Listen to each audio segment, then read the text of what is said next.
planet, getting its best look yet at the most exciting outer space object we have seen in years.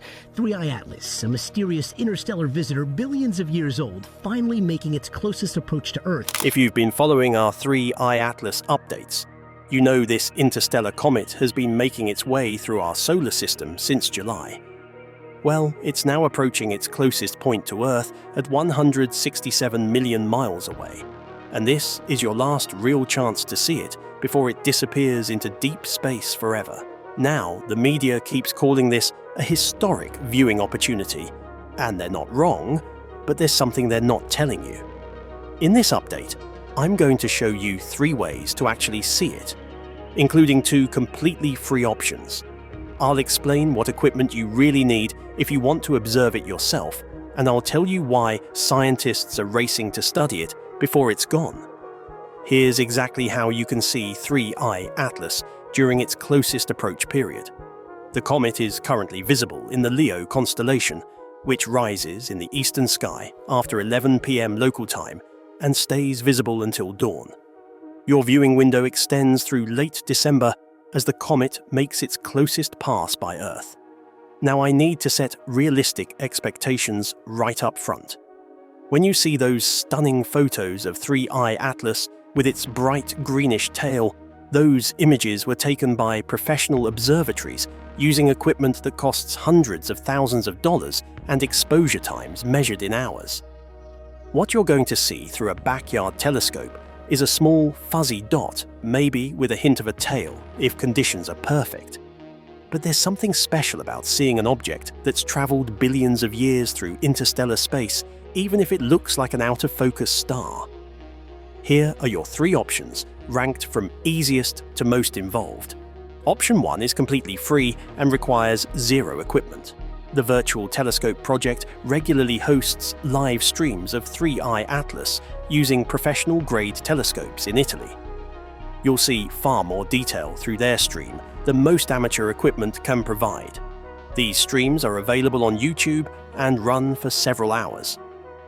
Search for Virtual Telescope Project 3i Atlas to find their schedule. This is your best bet if you want to see what the comet actually looks like without spending money. Option 2 is also free, but requires more effort. Check if your local observatory or astronomy club is hosting viewing events.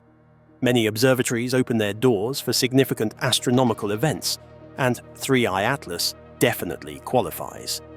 Search for astronomy clubs in your area, plus the words comet viewing.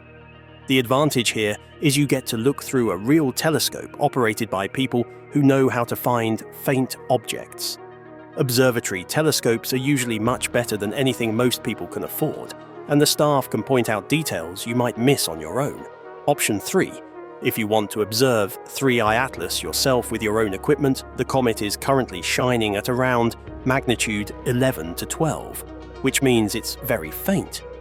For reference, the faintest stars you can see with your naked eye are around magnitude 6, and every step up the magnitude scale represents objects about 2.5 times dimmer. So magnitude 12 is roughly 100 times fainter than what your eyes can see unaided. You need either a telescope with at least a 3 to 4.5 inch aperture or high-quality binoculars rated at least 10 by 50. To actually find 3i Atlas, use a free astronomy app like Stellarium. Search for 3i Atlas, and the app will show you exactly where it is relative to the stars. The comet is currently near Regulus, which is the brightest star in Leo. Regulus is easy to find because Leo looks like a backwards question mark, and Regulus sits at the bottom. Once you've located Regulus, use your app to guide you to the comet. You'll need to sweep the area slowly, looking for that fuzzy dot that doesn't quite look like a star. Use averted vision, which means looking slightly to the side of where you think the comet should be, because your peripheral vision is more sensitive to faint light. Now, here's what those telescope ads won't tell you. Let's talk about real prices, because telescope marketing can be misleading. A decent telescope that can actually show you 3i Atlas costs between $200 and $500 minimum. Anything cheaper is basically a toy that will frustrate you more than it helps.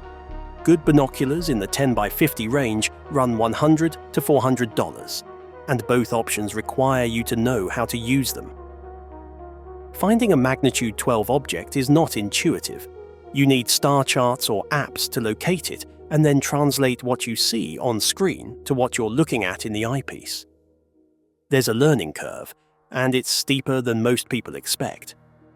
If you're serious about buying a telescope, the most important specification is aperture, which is the diameter of the main mirror or lens. A 4-inch telescope gathers about 4 times more light than a 2-inch telescope. For faint objects like 3i Atlas, bigger is better. Refractor telescopes use lenses and are more durable but more expensive. Reflector telescopes use mirrors and give you more aperture for your money but need occasional alignment.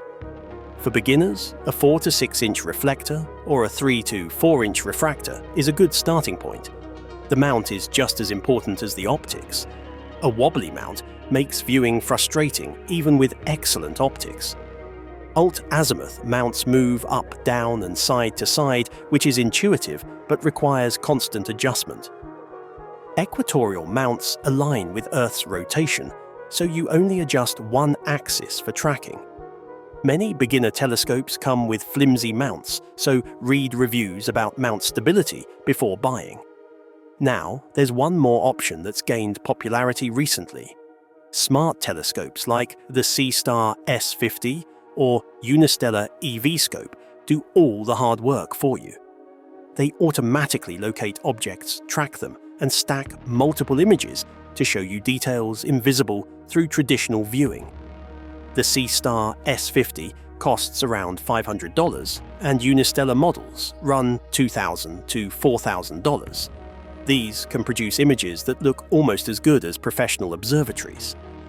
But here's the question: are you buying a telescope because you want astronomy as a hobby or to see one specific comet? If it's the latter, you're better off watching the free stream. However, if you're genuinely interested in exploring the night sky beyond this one event, then smart telescopes remove most of the technical barriers that used to make amateur astronomy difficult. When you see professional photographs versus amateur views, the difference is massive. Hubble and James Webb use mirrors several feet across, collecting light for hours with sophisticated processing. They show multiple tail structures, coma details, and subtle color variations. Through a backyard telescope, you're using a mirror a few inches across, collecting light in real time with your eye. You see a small fuzzy blob slightly brighter in the middle, with maybe a hint of elongation. This isn't a failure of equipment, it's physics. The value isn't seeing more than professionals, it's having that direct connection from gathering those photons yourself. Which brings up the obvious question: why is everyone making such a big deal about a fuzzy dot? Now here's what makes 3i Atlas completely different, and why scientists are calling this one of the most important observations of the decade. It's only the third confirmed interstellar object ever detected passing through our solar system.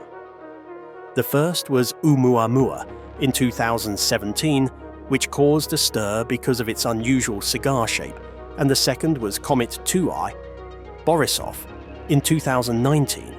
But 3i Atlas is brighter than both, and giving us our best look yet at material from another star system. When 3i Atlas was discovered in July, astronomers immediately noticed it was moving way too fast to be bound to our sun. Objects that orbit the sun follow elliptical paths, but 3i Atlas is on a hyperbolic trajectory. It's just passing through. It came from somewhere else, and it's going somewhere else, and we happen to be here at the exact moment in its billions of years long journey when it swings past our tiny corner of the galaxy. The first thing that makes it scientifically valuable is its composition. When comets get close to the sun, ice in their nucleus vaporizes, releasing gas and dust we can analyze with spectroscopy.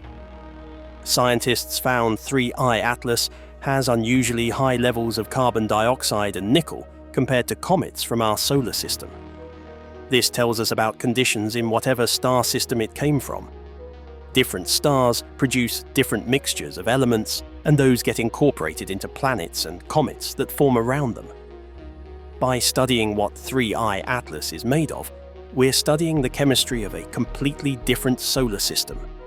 What makes this particularly interesting is that the carbon dioxide levels suggest it formed in a colder region of its home system, possibly further from its parent star than comets in our solar system typically form. The nickel abundance is also unusual and might indicate different metallicity in the original star system compared to our Sun. The second thing is its age. Based on trajectory and speed, astronomers think 3I Atlas has been traveling through the Milky Way for at least 7 billion years, possibly much longer. Our solar system is only 4.5 billion years old. This comet is older than Earth. It's older than the Sun. It formed around a star that may not exist anymore, and it's been drifting through interstellar space since before complex life existed on our planet. The third thing is opportunity.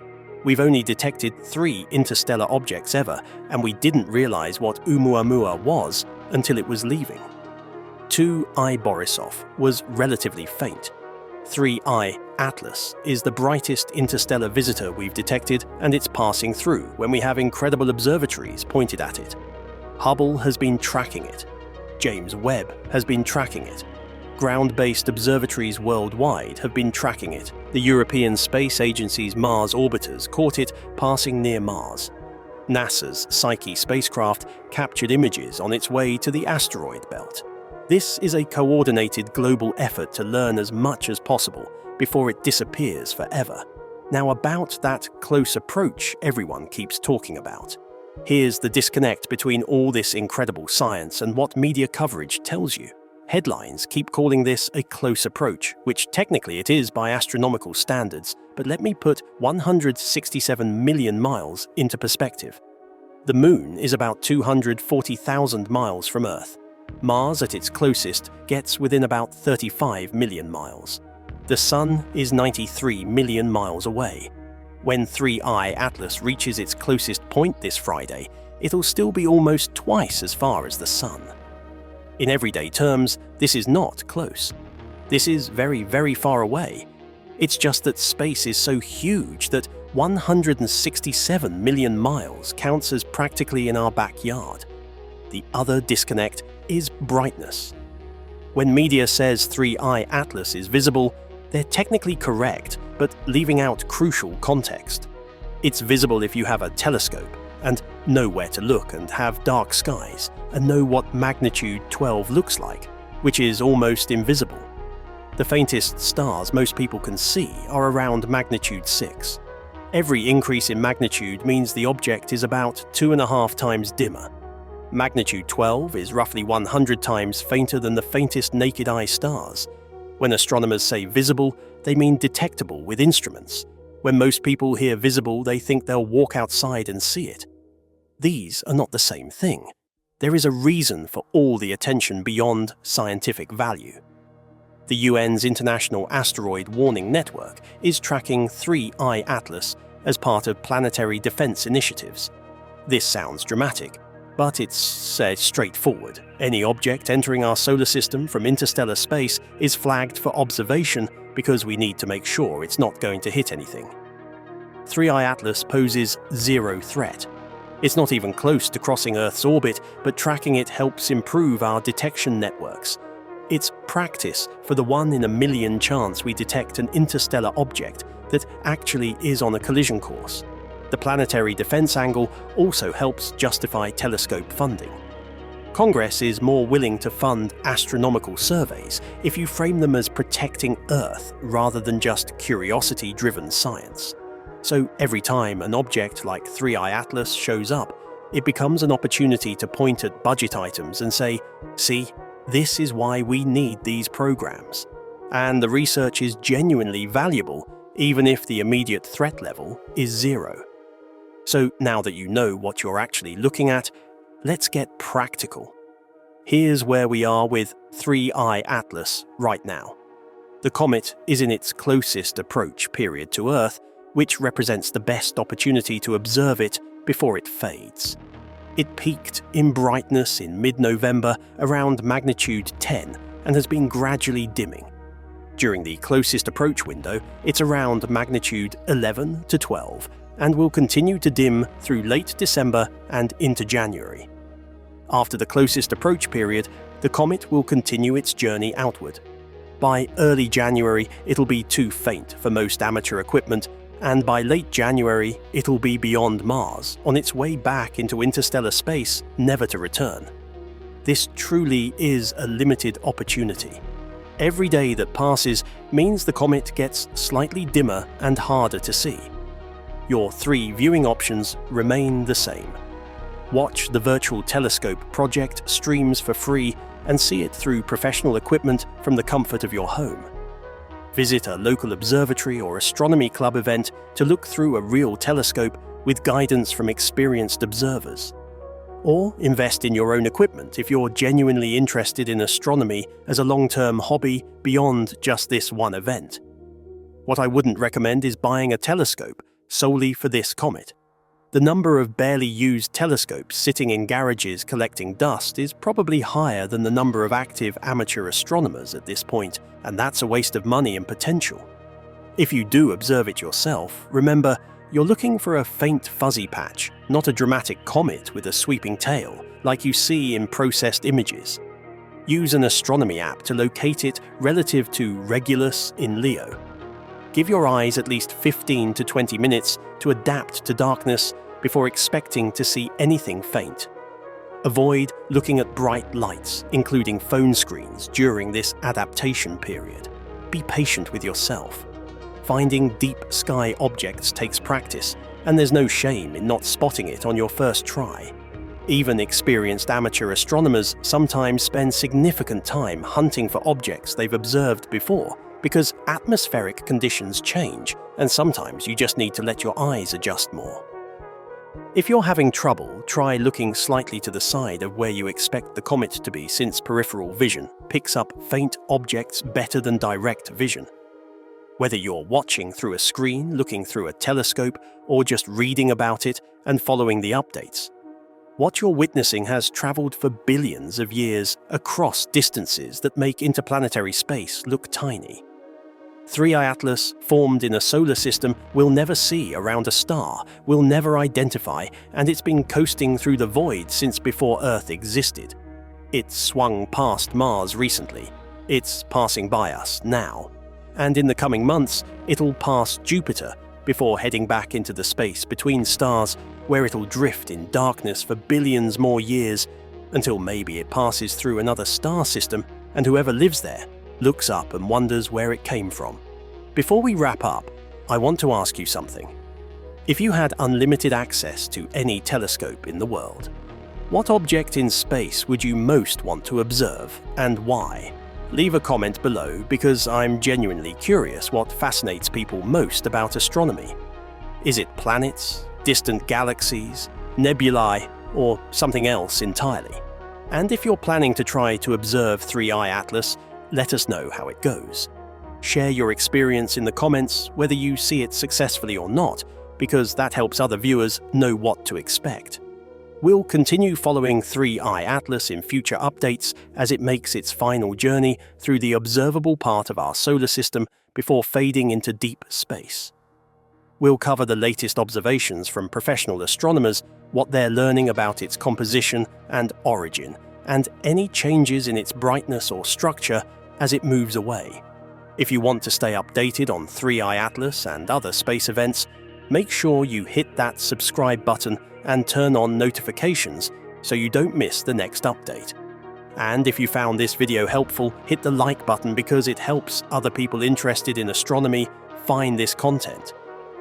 For now, whether you're watching the stream, visiting an observatory, or just following along through videos like this one, remember that you're part of a global community of people looking up at the same cosmic visitor.